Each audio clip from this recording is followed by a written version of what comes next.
एक बार सहस्त्रबाहु अर्जुन अपनी सेना के साथ जंगल में भ्रमण के लिए गए होते हैं।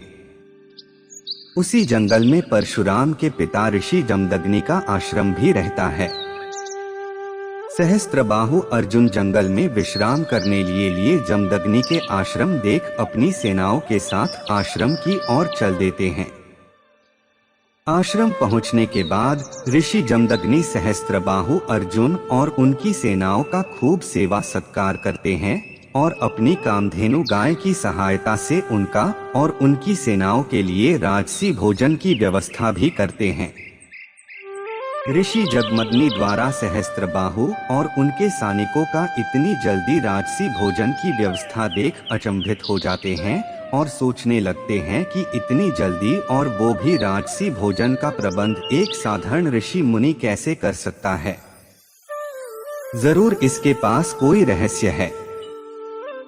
सहस्त्रबाहु ऋषि जमदग्नि से यह सभी व्यवस्था करने का राज पूछते हैं। चमत्कारी कामधेनु गाय को बलपूर्वक ले जाते हैं। ऋषि जमदग्नि सहस्त्रबाहु अर्जुन को अपनी गाय कामधेनु के बारे में बांटते हुए कहते हैं कि महाराज, यह सब इस गाय की कृपा है। कामधेनु गाय को देख और उसकी इस चमत्कार से प्रसन्न उस पर मोह जाते हैं और ऋषि जमदग्नि से कामधेनु गाय को अपने साथ ले जाने की इच्छा जाहिर करते हैं। परंतु ऋषि जमदग्नि कामधेनु गाय को ले जाने से इनकार कर देते हैं। ऋषि जमदग्नि द्वारा मना करने पर सहस्त्रबाहु क्रोधित हो जाते हैं और बलपूर्वक कामधेनु गाय को अपने साथ ले जाते हैं। अपने पिता के अपमान सुन परशुराम क्रोधित हो उठते हैं। कुछ समय बाद परशुराम जब आश्रम आते तो उन्हें उनके पिता घटना के बारे में बताते हैं और यह सुन परशुराम अत्यंत क्रोधित हो उठते और अपना फारसू उठा सहस्त्रबाहु के नगर महिष्मति की ओर चल देते हैं। सहस्त्रबाहु कामधेनु और अपनी सेनाओं के साथ रास्ते में ही होते हैं। सहस्त्रबाहु परशुराम को अपनी ओर तीव्र गति से आते हुए देख अपनी सेनाओं को परशुराम को रोकने का आदेश देते हैं। सहस्त्रबाहु की सेना परशुराम को रोकने के लिए उनके पास आती है, पर कुछ पालों में ही परशुराम हजारों सैनिकों के रक्त से युद्ध भूमि को लाल कर देते हैं। अपनी सेनाओं का नष्ट होता देख सहस्त्रबाहु अर्जुन स्वयं परशुराम से युद्ध करने के लिए आ जाते हैं और घनघोर युद्ध प्रारंभ हो जाता है। सहस्त्रबाहु का वध। परंतु सहस्त्रबाहु के लिए परशुराम के समक्ष टिक पाना असंभव ही था। सहस्त्रबाहु जब अपनी हजारों भुजाओं से परशुराम को जकड़ने के लिए आगे बढ़ते हैं तो परशुराम अपनी परशु से उनकी एक एक कर सभी भुजाओं को काट उसका सर धड़ से अलग कर डालते हैं। सहस्त्रबाहु अर्जुन वध के बाद भगवान परशुराम अपनी कामधेनु गाय को लेकर अपने पिता को सौंप देते हैं। ऋषि जमदग्नि अपने गाय को देख काफी प्रसन्न हो जाते हैं और अपने पुत्र परशुराम को गले लगाकर उन्हें आशीर्वाद देते हैं। क्यों परशुराम पृथ्वी को 21 बार क्षत्रिय विहीन करते हैं। कहा जाता है जब सहस्त्रबाहु के पुत्रों ने अपने पिता का प्रतिशोध लेने के लिए परशुराम के पिता का छल पूर्वक वध कर देते हैं। जब जमदग्नि का वध हो जाता है तो उनकी पत्नी रेणुका भी उनके साथ अग्नि में लीन हो जाती है। इस घटना से परशुराम अति क्रोधित हो सहस्त्रबाहु के पुत्रों का वध कर देते हैं और साथ ही महिष्मति राज्य को भी उजाड़ डालते हैं और पृथ्वी से 21 बार सभी क्षत्रियों का नाश कर पृथ्वी को क्षत्रिय विहीन करने के बाद परशुराम एक बड़े पर्वत पर जा भगवान शिव के ध्यान में लीन हो जाते हैं।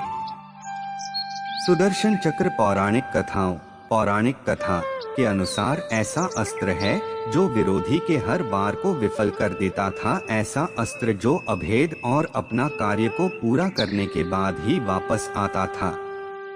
आखिर महाभारत के बाद सुदर्शन का क्या हुआ और अब सुदर्शन चक्र कहाँ है और भगवान विष्णु जी को यह अस्त्र कैसे प्राप्त हुआ था। दोस्तों, इस ब्लॉग पोस्ट में आपको पौराणिक ग्रंथों पर आधारित बेहद रोचक पौराणिक कथाएं, पौराणिक कथा, धार्मिक कथा, धार्मिक कहानियाँ पढ़ने को मिलेगी। यह सभी कथाएं धार्मिक ग्रंथों और कहानियों से ली गई है। इन्हें आप अवश्य पढ़ें और कमेंट के द्वारा हमें अपने विचार बातें कि आपको यह पौराणिक कथाएं मिथोलॉजिकल स्टोरीज इन हिंदी कैसी लगी। पौराणिक कथा 1 सहस्त्रबाहु अर्जुन द्वारा अहंकारी रावण को बंदी बनाना। पौराणिक कहानियां कथाएं। धार्मिक कहानियां पौराणिक कथा mythological stories in Hindi. Sahastrabahu Arjun एक पराक्रमी और शूरवीर योद्धा थे। भगवान द्वारा उन्हें हर प्रकार की सिद्धियां प्राप्त थी और वायु की गति से पूरे संसार में कोई भी रूप धारण कर जब चाहे विचरण कर सकते थे।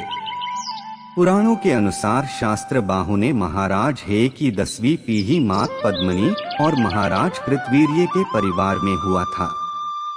चंद्रवंश कृतवीर्य के पुत्र होने के कारण इन्हें कृतवीर्य अर्जुन के नाम से भी जाना जाता था। इसके अलावा पुराणों और ग्रंथों में हेहयाधिपति, सहस्रार्जुन, दशग्रीवजी, सुदर्शन, चक्रावतार, सप्तद्रविपाधी, कृतवीर्यनंदन, राजेश्वर आदि के नामों का भी वर्णन है। कृतवीर्य अर्जुन का उल्लेख कई वेद, वाल्मीकि रामायण, महाभारत जैसे कई हिंदू धर्म ग्रंथों में भी मिलता है।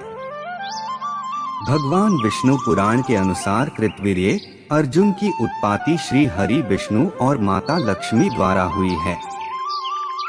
धार्मिक कथाओं और ग्रंथों के अनुसार सहस्त्रबाहु अर्जुन विष्णु के 10वें अवतार दत्तात्रेय के उपासक थे और अपनी कठोर तपस्या व भक्ति आराधना से भगवान दत्तात्रेय को प्रसन्न कर उनसे 10 वरदान प्राप्त किए थे, जिसमें उन्हें 1000 भुजाओं का वरदान भी मिला था और तभी से इनका नाम सहस्त्रबाहु अर्जुन व बाहुबली भी कहा जाने लगा था। दत्तात्रेय दावरा वरदान पाने के बाद सहस्त्रबाहु महिष्मती नगरी के चक्रवर्ती सम्राट बन गए थे। वर्तमान में यह नगरी मध्य प्रदेश में महसेवर नाम के नाम से जाना जाता है। सहस्त्रबाहु जी की जयंती और मंदिर। रोचक पौराणिक कहानियां। मध्य प्रदेश के वर्तमान शहर माहेश्वर में सहस्त्रबाहु